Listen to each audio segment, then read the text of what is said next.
E no mesmo ano de 1346, cerca de 2.000 quilômetros a leste de Crécie, outra batalha acontecia às margens do Mar Negro.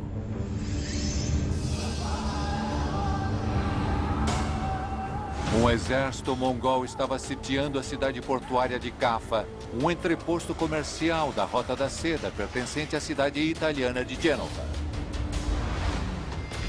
Os mongóis eram mestres na guerra de sítio. Mas Caffa ainda resistia depois de mais de 2 anos de guerra.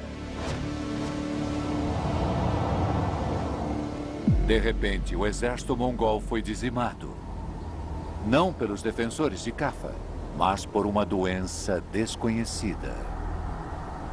Os mongóis rapidamente encerraram o cerco. Mas antes de saírem de Caffa, eles carregaram suas máquinas de sítio com os cadáveres de seus mortos e os jogaram sobre os muros da cidade. Eles acreditam que o fedor da morte mataria os defensores. Historiadores medievais dizem que os defensores de Caffa morreram aos milhares, mas não com o cheiro da morte.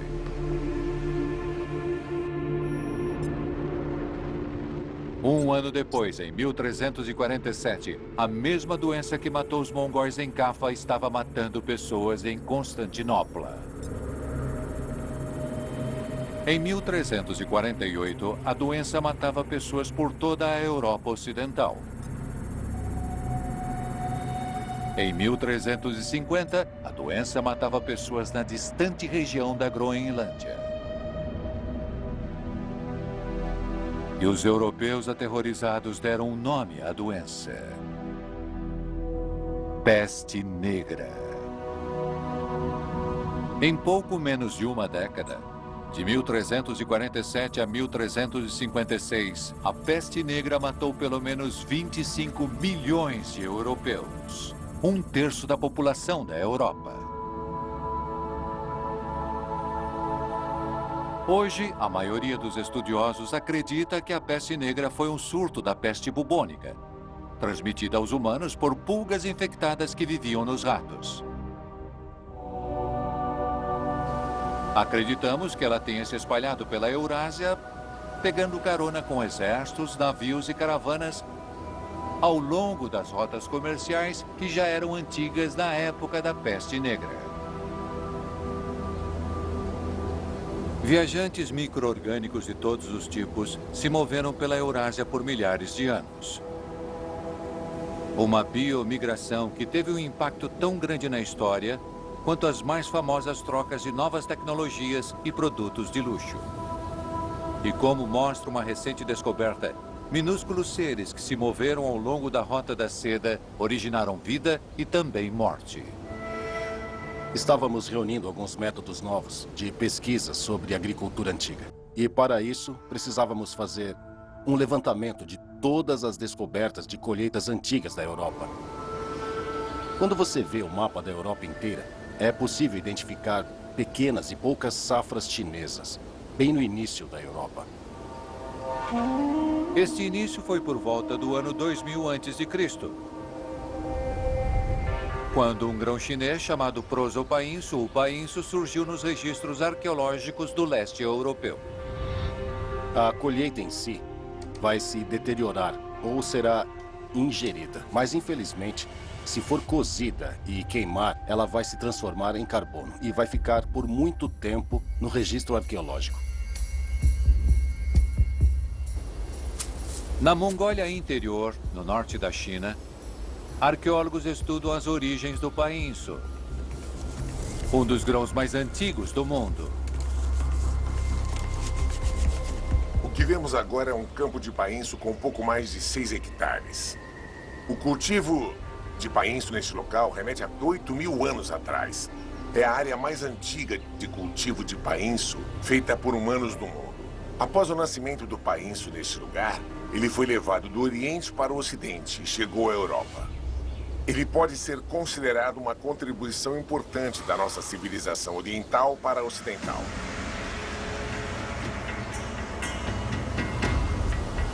Mas não está claro como e por que o painço viajou milhares de quilômetros pela Eurásia, atravessando alguns dos ambientes mais hostis do mundo, até a Europa. A jornada do painço pode ter começado simplesmente porque era fácil de transportar. Os milhetos são essencialmente cereais, mas são muito pequenos. Por terem grãos muito pequenos, são resistentes, duros e podem crescer muito rápido. O painço, por exemplo, pode passar de uma semente e virar outra semente em 45 dias. Você pode plantar uma semente no solo e 45 dias depois, nas condições certas, já terá plantas. Isso é incrivelmente rápido. Então, se você estiver se deslocando em alguma parte da Ásia, onde o inverno é longo, a estação de cultivo é muito curta e é impossível contar com as chuvas, escolher plantar algo com um ciclo de crescimento rápido é muito, muito valioso. Existem relatos de comunidades que viajavam a cavalo por muito tempo e pastoreavam animais para viver. Como o painço cresce em uma curta estação do ano, eles podiam semear o painço a cavalo, pisoteá-lo com as patas do cavalo e deixar alguns adolescentes para afastar os pássaros no local. Assim, 2 meses depois, eles podiam voltar para fazer a colheita. O painço era um grão altamente móvel, mas não havia nenhuma evidência de como ele poderia ter saído do seu local de origem no norte da China. Até que os arqueólogos encontraram evidências do cultivo de painço por volta de 2500 a.C., no sopé das montanhas Tian Shan, na Ásia Central. Naquele ponto, nós perguntamos, mas o que os sopés têm e por que os sopés? Obviamente, era água. Os viajantes que cruzavam a Ásia Central sabiam que a água era fundamental.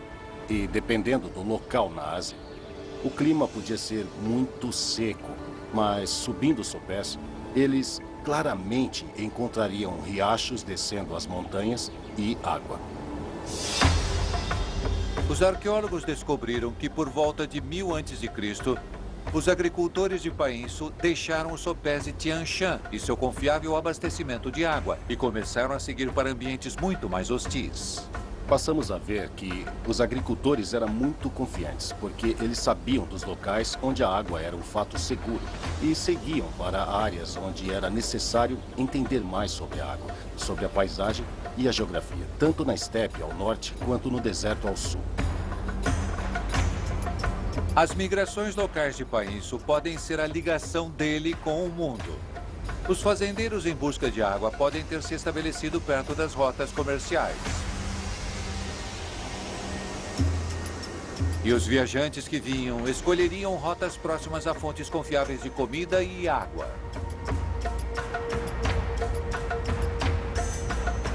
Eu acho que esses comerciantes, sem dúvida, trabalhavam através de redes que já existiam há séculos. Demoraria pelo menos 1 milênio para vermos algo se concretizando a ponto de poder começar a ser chamada de Rota da Seda. Outra descoberta revelou que essa antiga migração de grãos não aconteceu apenas do leste para o oeste. O trigo era transportado do Ocidente, chegando até o Oriente. Na China, passou a ser o nosso principal elemento básico. E isso reflete a transação entre as culturas oriental e ocidental. A estepe da Eurásia funcionou como uma rota para as primeiras trocas entre as culturas oriental e ocidental. É a antecessora da antiga Rota da Seda. Nesta rota estão inseridos a migração étnica, a fusão de culturas e o fluxo do comércio. O comércio de milhetos e trigo entre a China e a Europa pode ter feito muito mais do que alimentar pessoas. Também pode ter permitido profundas mudanças sociais.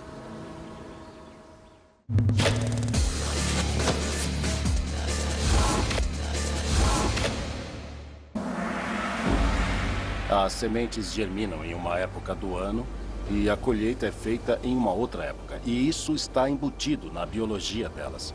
A agricultura é uma atividade de uma estação e outras coisas aconteciam em outras épocas do ano.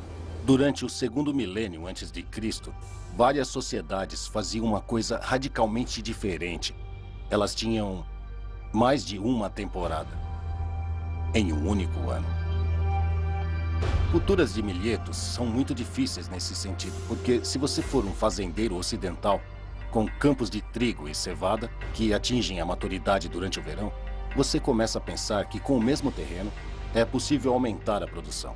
Dessa forma, você vai querer outra safra depois de colher a primeira.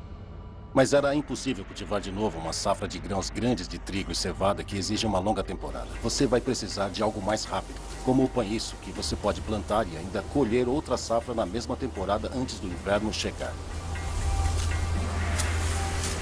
Curiosamente, na China, é o contrário. Já havia uma safra de estação curta e quando os agricultores reorganizavam suas vidas, podiam cultivar uma safra de longa temporada, como o trigo e a cevada. Resumindo, com o mesmo lote de terra, você podia basicamente ter duas colheitas em vez de uma. Então, seriam dois tipos de energia em vez de uma. Isso possibilitou que alguns membros da comunidade deixassem de cultivar e passassem a ocupar cargos na cidade, trabalhar como artesãos ou líderes. Se analisarmos o segundo milênio antes de Cristo, com certeza veremos que, ao mesmo tempo em que a multicultura está presente, muitos membros da comunidade que não são fazendeiros atuam como metalúrgicos, reis, sacerdotes ou em outros cargos. Portanto, vemos evidências de que a multicultura permite um setor não agrícola dentro de uma comunidade. Portanto, nós temos uma semente pequena, de aparência não muito impressionante, mas por seu modo de crescimento e por sua biologia, ela causa um impacto enorme na mudança da produtividade das terras centrais, da agricultura ocidental. Foi assim que os agricultores ocidentais podiam produzir na mesma área duas safras e não uma só. Foi isso que possibilitou uma série de coisas que associamos à palavra civilização.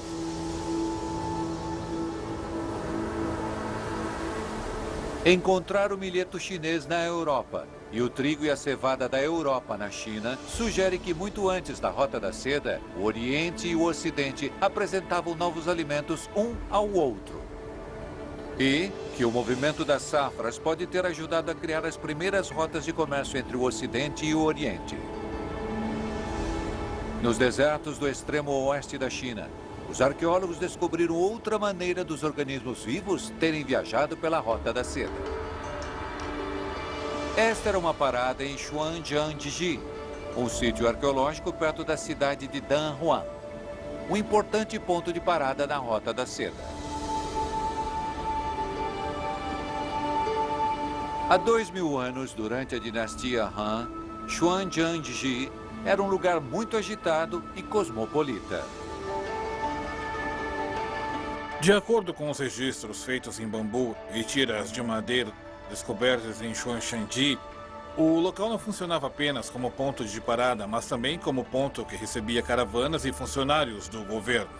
Durante a dinastia Han, entre os principais oficiais recebidos aqui estavam o rei do reino de Khotan, das regiões ocidentais, e o rei de Usun, também chamado de Sedones, e o rei de Kenju, também chamado de Sogdians.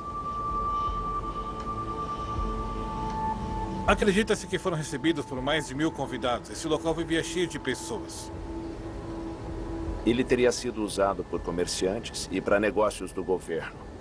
As pessoas podiam viajar longas distâncias sabendo que havia um lugar onde poderiam parar, se refrescar, se recuperar e trocar de cavalo para seguir para o próximo ponto de parada.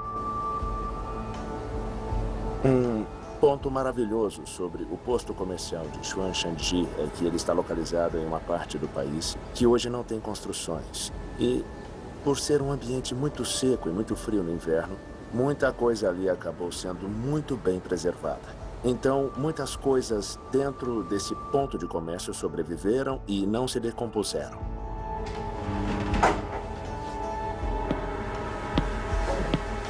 Os escavadores ficaram bastante entusiasmados quando encontraram algo que talvez só um arqueólogo amaria. Encontraram o equivalente ao papel higiênico de 2000 anos atrás. Na China, na época da dinastia Han, eles descreviam que as pessoas usavam um pedaço de graveto com um pano enrolado na ponta. Alguns desses gravetos eram jogados na latrina quando as pessoas terminavam de se limpar. Esses gravetos também foram encontrados em outras escavações na China, mas outro ótimo ponto deste ponto de parada em particular é que muitos deles ainda estavam com o pano preso e tinha fezes humanas nele. Nós raspamos as fezes secas do pano e levamos para o laboratório. Nós encontramos 4 espécies de parasitas nos panos que estavam na latrina. 2 das espécies são disseminadas pelas fezes e contaminam os alimentos, as mãos ou a sua bebida, como a lombriga e o trícoris. Outra espécie encontrada era uma espécie de tênia que eles provavelmente adquiriam comendo carne de porco crua ou mal cozida. Mas o mais incrível que encontramos foi o Clonorchis sinensis, um verme achatado pequeno que vive no leste e no sul da China e da Coreia. Ele só consegue sobreviver em lugares úmidos e pantanosos, mas aqui o encontramos a 1.500 quilômetros de qualquer lugar onde ele esteja presente nos tempos modernos. Nós nunca imaginamos encontrar algo assim, mas foi incrível encontrar bem na rota da seda. A facíola hepática tem um ciclo de vida onde ele passa por caracóis de água doce, peixes pequenos e maiores. E se você cozinhar os peixes, não vai contrair o parasita. Mas se você ingerir o peixe cru, o parasita vai eclodir no seu estômago, migrar pelo seu corpo até chegar no fígado, onde vai desenvolver. É impossível que as pessoas que pararam naquele ponto tenham pego o parasita naquela região em particular, porque o clima era seco demais e não havia lagos, nem caramujos de água doce, nem peixes para eles se infectarem. A descoberta da fascícula hepática é muito importante, porque essa descoberta, ela indica que a maioria das caravanas, ou até mesmo os funcionários do governo naquela época, viajaram milhares de quilômetros levando seus excrementos e doenças até a estação de Showakan. Com análises de ponta no exterior, estamos comparando com evidências semelhantes, originárias da Europa, para descobrir se estes vermes foram levados da área costeira oriental da China para a Europa, ou se foram trazidos da Europa para a China, ou ainda se a doença se espalhou entre essas duas regiões. Ainda estamos pesquisando isso. As descobertas em Xuanshanji mostraram que os humanos podiam transmitir doenças a longas distâncias através da Rota da Seda. Outra descoberta revelou o resultado quando isso aconteceu.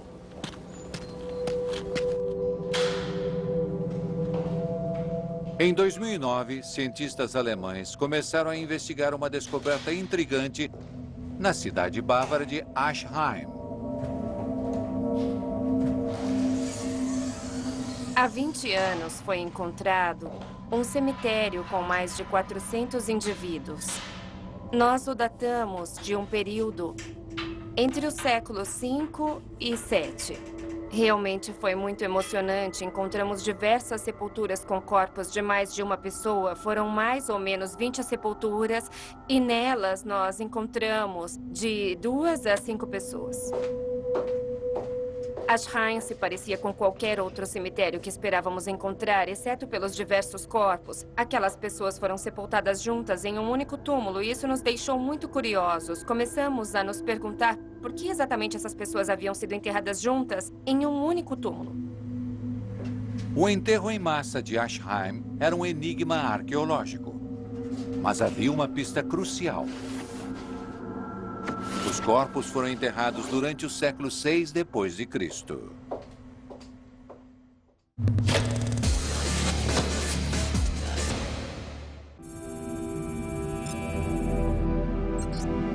No século 6 depois de Cristo, uma doença terrível chamada Praga de Justiniano devastou o Império Romano do Oriente. Ela matou de 30 a 50 milhões de pessoas na Europa, Ásia e África. Quase metade da população da Terra. Os pesquisadores nos contam que milhares de pessoas ficaram deitadas na rua e que no pico da praga, dezenas de milhares morreram. Eram tantas pessoas que elas não puderam ser enterradas. Os cadáveres foram jogados nas torres de vigia e lacrados por dentro, porque não sabiam o que fazer com os corpos. Essa epidemia é realmente bastante parecida com a peste negra e nós nos perguntamos qual teria sido o motivo por vários corpos terem sido enterrados e decidimos pesquisar o patógeno dessa praga. A praga de Justiniano chegou a Constantinopla em navios vindos do Egito. Mas a sua origem e definição continuam desconhecidas. A equipe que investigava o enterro em massa de Ashheim esperava que os ossos revelassem a resposta. Testamos mais de 20 indivíduos, analisamos o DNA e encontramos pequenos fragmentos do DNA da peste em 4 pessoas. Só nesta jovem, uma jovem mulher, havia DNA suficiente para analisarmos muito bem. E estas são as partes da ossada dela. Esta mulher tem suturas cranianas bem abertas. E é por isso que sabemos que ela morreu muito jovem. Estimamos que essa jovem tenha morrido com pouco mais de 20 anos. Neste caso, nós analisamos buscando o patógeno da peste e, para fazer isso, preferimos usar os dentes, mais precisamente, os dentes molares. Nós escolhemos dentes com raízes grandes porque eles contêm DNA. E porque estão incrustados na mandíbula. É uma região bem protegida. E o DNA local é bem mais preservado. Então, nós levamos este dente ao laboratório para extrair e analisar o DNA com métodos químicos. Quando nós analisamos o DNA dessa jovem, nós encontramos o patógeno Yersinia pestis, que é o causador da peste negra. Nós também podemos determinar que esse patógeno não se desenvolveu na Europa, mas ele acabou evoluindo fortemente na Ásia. Estudos como o projeto que analisou o DNA encontrado em Ashheim concluiu que 800 anos antes da peste negra, uma peste percorreu a rota da seda.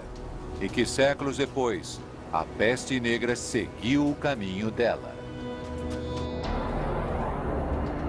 A maioria dos estudiosos concorda hoje que a peste negra se originou na Ásia Central. E que chegou pela primeira vez na Europa, vinda de navios mercantes italianos que voltavam do Oriente.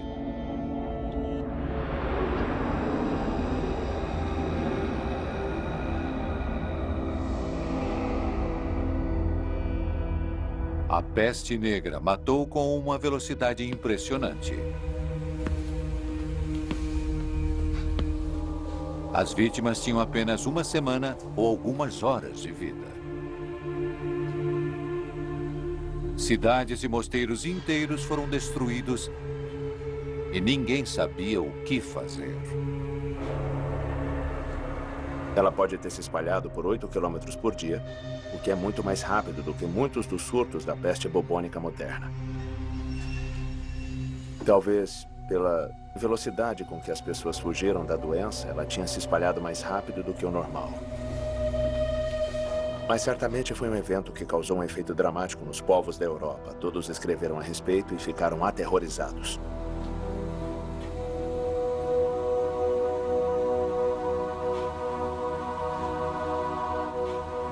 Venham me ajudar.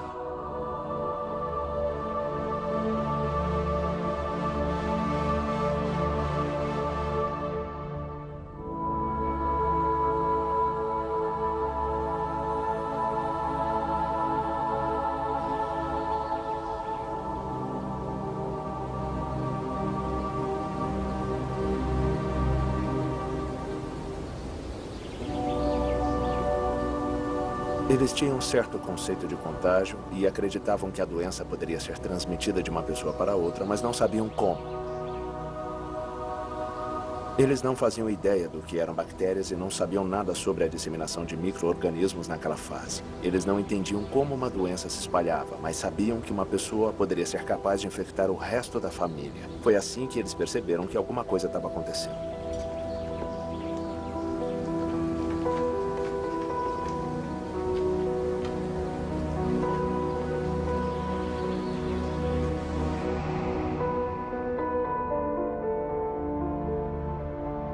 Os médicos perplexos consultavam as obras de autoridades antigas como Hipócrates, que viveu 4 séculos antes do nascimento de Jesus, e Galeno, que viveu 2 séculos após a morte de Cristo.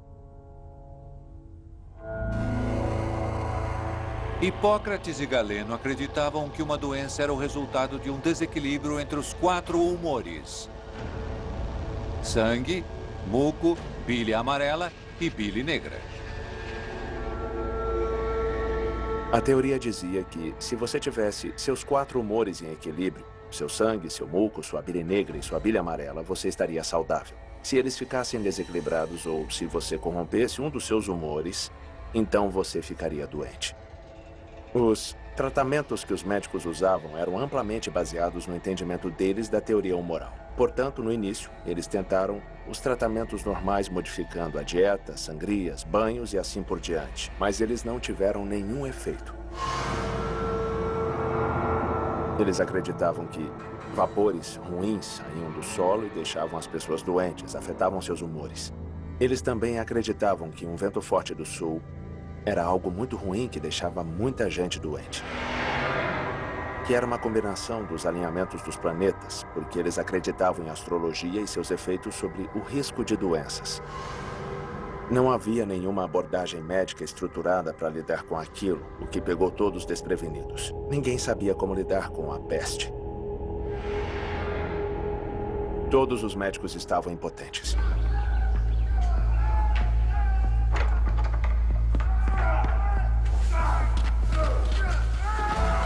Alguns cidadãos tentaram outra cura.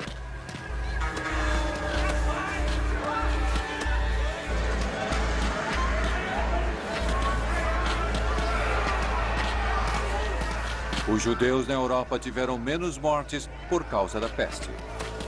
Isso pode ter acontecido porque eles eram socialmente isolados e tinham uma higiene melhor do que a população em geral. Mas sobreviver à peste negra custou a vida a milhares de judeus europeus. Por toda a Europa, atingida pela peste, o preconceito cristão que já existia contra os judeus explodiu em ódio assassino. Eles acreditavam que pessoas com lepra ou os judeus podiam ter exacerbado a praga, envenenando pessoas.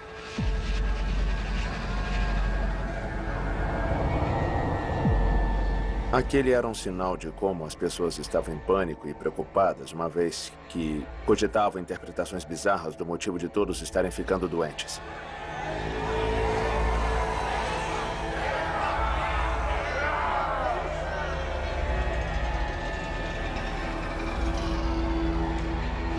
Enquanto multidões assassinavam judeus, os médicos tentavam impedir a peste negra.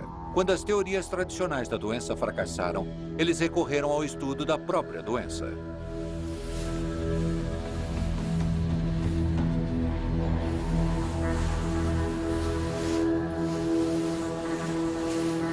Eles estavam desesperados para entender o que estava causando a peste negra, como ela se espalhava e como curá-la.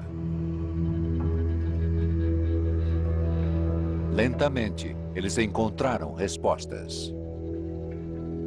Eles tentaram vários tratamentos, mas nenhum remédio surtiu efeito, e foi por isso que, com o tempo, eles passaram a tentar restringir o contato entre as pessoas e queimar as roupas dos falecidos em vez de doá-las a outras pessoas. Foi assim que perceberam que, evitando as roupas e as pessoas, isso foi importante para impedir a propagação de doenças.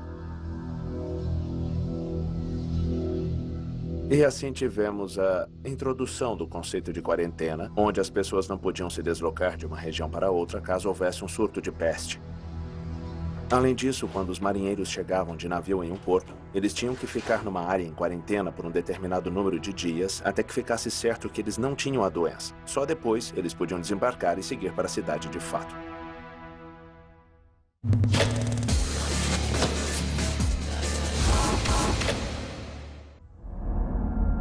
Com o tempo, essa nova abordagem de tentativa e erro geraria uma revolução médica.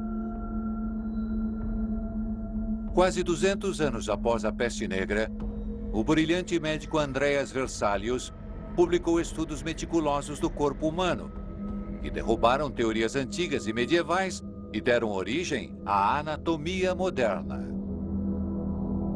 A Batalha da Europa contra a Peste Negra ensinou lições que ajudaram a criar a medicina moderna. E mesmo séculos depois, a Peste Negra ainda tem muito a ensinar. Este é o crânio de um homem que sobreviveu à Peste Negra e morreu em Cambridge. Isso no final de 1300. Sabemos que sobreviveu à Peste Negra porque fizemos uma datação por radiocarbono que indica quando ele morreu e sabemos que ele era um indivíduo muito velho. Um projeto que fazemos aqui envolve a análise do efeito da peste bubônica na população britânica, especificamente em Cambridge. Estamos tentando descobrir o que as pessoas que sobreviveram tinham de diferente em relação às pessoas que morreram. Assim poderemos descobrir como a peste negra realmente mudou a população da Grã-Bretanha e como seria a nossa população se metade de nós não tivesse morrido em meados de 1300. Para fazer isso, estamos analisando a genética, a altura, a saúde e muitos outros aspectos dos indivíduos que encontramos mortos antes da peste negra e dos que morreram depois. Com isso, vamos entender qual foi o efeito desta epidemia sobre as pessoas na Grã-Bretanha. Assim, esperamos descobrir o que os genes das pessoas que sobreviveram tinham de diferente. Será que, de alguma forma, eles tinham uma maior resistência à peste bubônica do que as outras pessoas, ou será que tudo se resume a quem sobreviveu e quem morreu?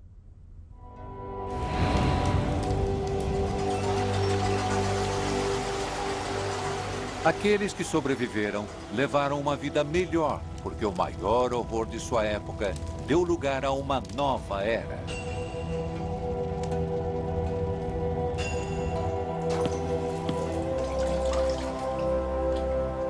A peste negra dizimou a força de trabalho da Europa. Desesperada por trabalho, a nobreza teve que competir pela mão de obra sobrevivente, oferecendo salários mais altos.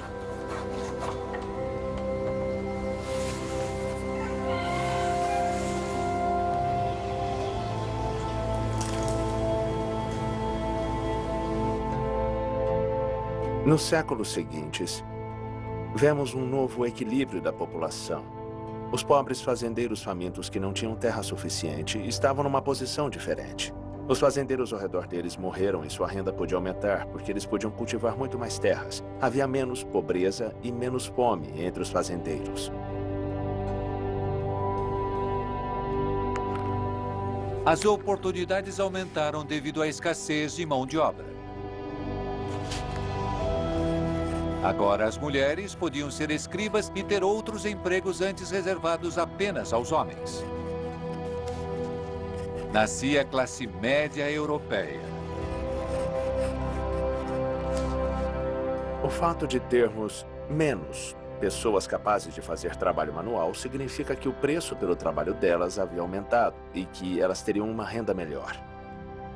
Também vemos que, na época, surgiu uma série de invenções feitas especificamente para dispositivos que poupavam a mão de obra. Temos a introdução da roda de fiar, teares horizontais, apisoadores, das fornalhas, ferramentas mecanizadas e até navios de 3 mastros capazes de transportar cargas muito maiores com um pequeno número de marinheiros. Era uma forma de comércio muito mais eficiente. Nos próximos 200 anos, mais ou menos, vemos grandes melhorias na mecanização. O fato de vermos bem menos pessoas significa que tudo aquilo havia sido inventado para compensar essa diminuição na mão de obra depois da peste negra.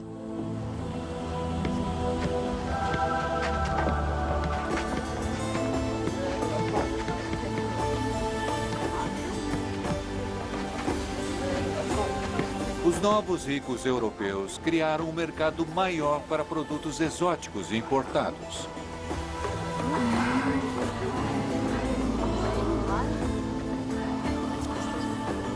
Principalmente para um luxo distante negociado nos tempos antigos da Rota da Seda.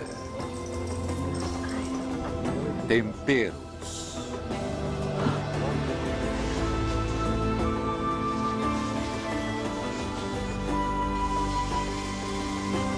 No final da Idade Média, especiarias asiáticas como pimenta, canela e cravo eram mercadorias altamente valiosas.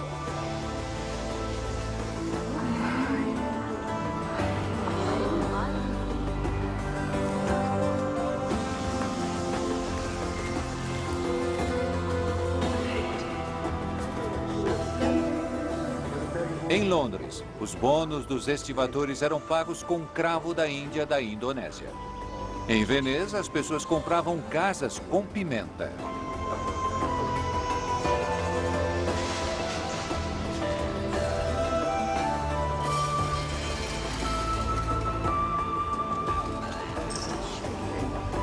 Qualquer pessoa corajosa o suficiente para procurar por especiarias poderia ficar muito rica.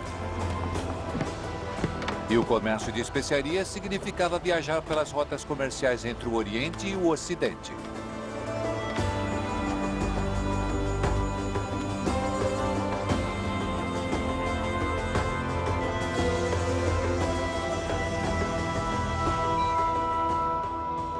Os comerciantes venezianos viajavam por essas rotas e dominavam o comércio de especiarias. A Europa tinha que pagar tudo o que Veneza exigia.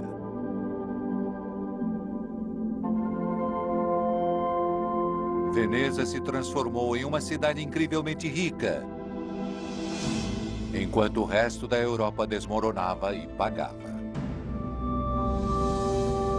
Enquanto isso, a China também fazia viagens épicas às terras das especiarias e desenvolvia algumas das tecnologias marítimas mais avançadas do mundo.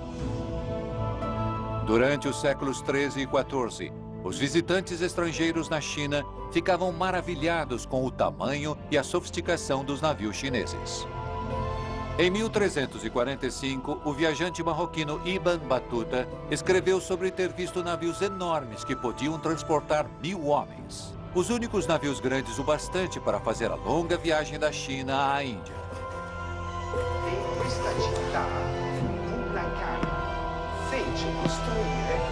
E Marco Polo contou sobre ter navegado em um navio chinês de comércio de especiarias no ano de 1292 depois de Cristo.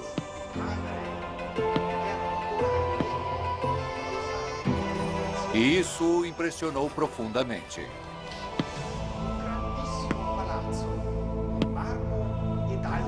Ele alegou que o navio chinês em que navegou era capaz de transportar de 5.000 a 6.000 cestos de pimenta.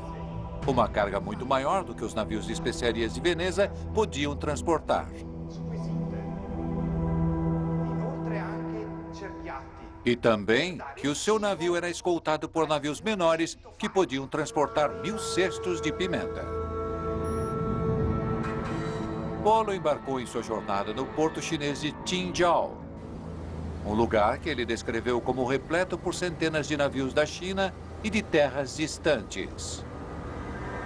Mas ele não informou as dimensões exatas de seu navio, deixando os historiadores em dúvida se ele teria exagerado o tamanho do navio ou até mesmo se ele realmente navegou nele. Foi em 1973 que arqueólogos chineses encontraram um naufrágio no porto de Qingzhou. O navio tinha capacidade para 200 toneladas.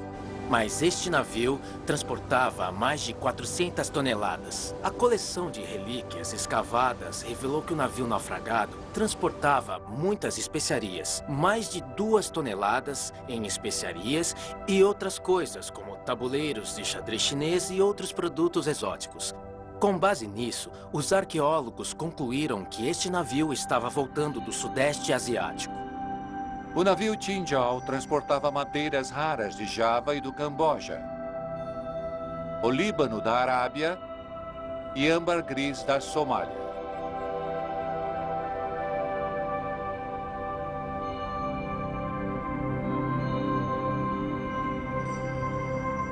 Ele naufragou em 1277, apenas 15 anos antes de Marco Polo visitar Qingzhou. Seu modelo e construção eram notavelmente avançados para a época. Ele tinha partes impermeáveis e outras inovações que os navios ocidentais ainda demorariam séculos para ter. O casco foi facilmente danificado. Nesses casos de danos no casco, se o navio fosse construído com compartimentos impermeáveis, separados por barreiras e canais de água em seu casco inferior, ele sobreviveria aos danos causados. Se a abertura fosse muito pequena e a água entrasse no navio, seria preciso apenas fechar os canais de água perto da proa e da popa para impedir que o vazamento atingisse um compartimento. Além disso, na popa do navio, encontramos um buraco para o leme. Nas 5 dinastias, antes da dinastia Song, nossos construtores navais inventaram um leme elevado. Elevando ou abaixando o leme, eles conseguiam controlar a flutuação e a direção durante a operação do navio. E só depois de centenas de anos, muitos navios à vela estrangeiros começariam a usar essa nova tecnologia.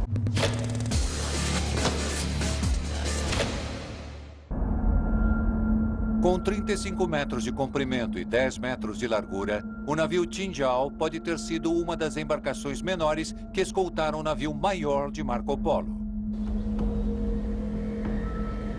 Também há evidências de que grandes navios comerciais chineses existiram de fato.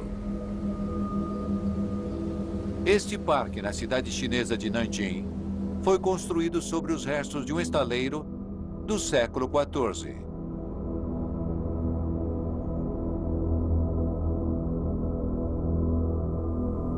Quando esses estaleiros foram escavados, os arqueólogos encontraram 2 canas de leme enormes, cada uma com mais de 10 metros de comprimento.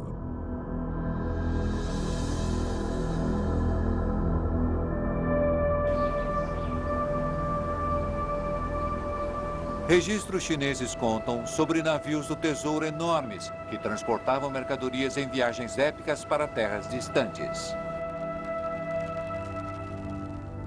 Comandada pelo distinto almirante John Han, uma armada chinesa chamada de A Grande Frota fez 7 viagens entre 1405 e 1433. De Liujianggan, na província chinesa de Jiangsu, a frota navegou em missões diplomáticas para o sudeste da Ásia, até o grande porto marítimo indiano de Calicut, para a Arábia e ao longo da costa leste da África, estabelecendo relações que interligavam o comércio marítimo e terrestre. Mais de 300 navios transportando cerca de 30 mil homens navegaram na primeira dessas expedições. As crônicas dessas viagens afirmam que os maiores navios de John Han tinham mais de 130 metros de comprimento e mais de 50 metros de largura. Mas os engenheiros navais duvidavam que navios tão grandes tivessem condições de navegar. O veleiro mercante norte-americano Great Republic, lançado em 1853, tinha 102 metros de comprimento e 16 metros de largura. Em 1872, ele naufragou em um furacão devido aos vazamentos no casco. O Wyoming, construído em 1909, tinha 110 metros de comprimento. Seu comprimento absurdo o deixava estruturalmente instável em mares agitados. Em 1924, o Wyoming afundou durante uma tempestade. Se os navios do tesouro de John Han fossem tão grandes quanto as crônicas chinesas afirmam, eles teriam sido longos e largos como o Wyoming e mais longos que o Great Republic. Quando consultamos alguns construtores navais, eles acharam que o tamanho de um navio do tesouro ia além da capacidade máxima que poderíamos ter nos dias de hoje. Portanto, precisamos de mais descobertas arqueológicas e mais evidências para verificar a veracidade do navio do tesouro de John Han e provar o que foi relatado na literatura antiga. Independentemente do tamanho dos seus navios, a grande frota impressionou muito as nações de comércio marítimo da Indochina à África. A China parecia prestes a dominar o cobiçado comércio de especiarias. Mas em 1433, o almirante John Han morreu. Mais ou menos na mesma época, a corte chinesa começou a perder o interesse pelas viagens de longa distância e a navegação marítima chinesa entrou em um longo declínio. Quase 100 anos depois da última viagem da Grande Frota, o imperador declarou que viajar para o exterior era crime. E não demorou muito para que o comércio entre o Ocidente e o Oriente sofresse outro golpe. Em meados do século XV, o outrora poderoso Império Bizantino estava em um profundo declínio. Os turcos otomanos, descendentes dos nômades da Ásia Central, haviam conquistado a maior parte do seu território. O imperador bizantino governou apenas a capital, Constantinopla.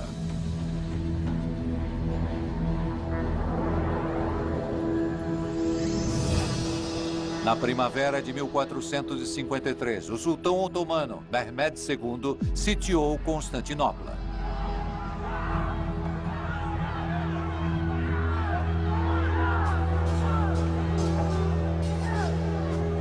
A cidade foi defendida por apenas 7.000 homens. Mehmed tinha um exército de cerca de 80.000 homens, mas ele não tinha certeza se iria vencer. As enormes muralhas da cidade resistiram a sítios por 1000 anos. Protegido por essas paredes, os defensores de Constantinopla resistiram por semanas. Mas Mehmed não tinha apenas um exército. Ele tinha uma mega arma. Um canhão de bronze de quase 10 metros de comprimento, com um cano de quase 1 metro de diâmetro e 20 centímetros de espessura. Disse que ele podia lançar uma bala de pedra de 450 quilos por mais de 1,5 quilômetros. Este gigante e quase 70 canhões menores bombardearam as paredes de Constantinopla dia e noite. Elas ficaram tão destruídas que os turcos conseguiram tomar a cidade.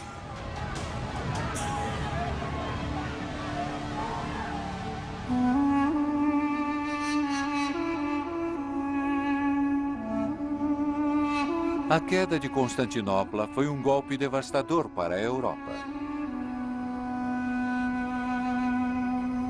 Constantinopla foi uma das cidades mais antigas e sagradas do cristianismo. Agora era a capital de um poderoso império muçulmano, rebatizada de Istambul, uma palavra turca que significa encontre o Islã. De sua nova capital, Istambul, os otomanos passaram a controlar o acesso ao Mar Negro e ao Mediterrâneo Oriental. Os comerciantes europeus estavam isolados da Rota da Seda.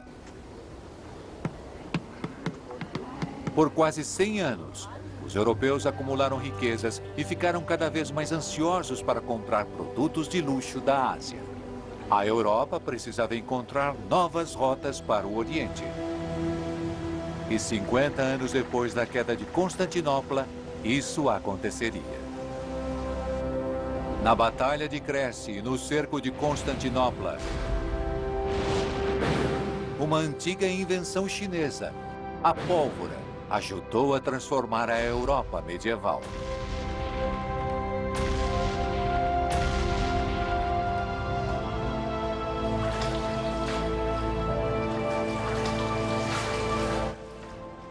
Agora, outra invenção chinesa e inovação europeia ajudariam a transformar o futuro.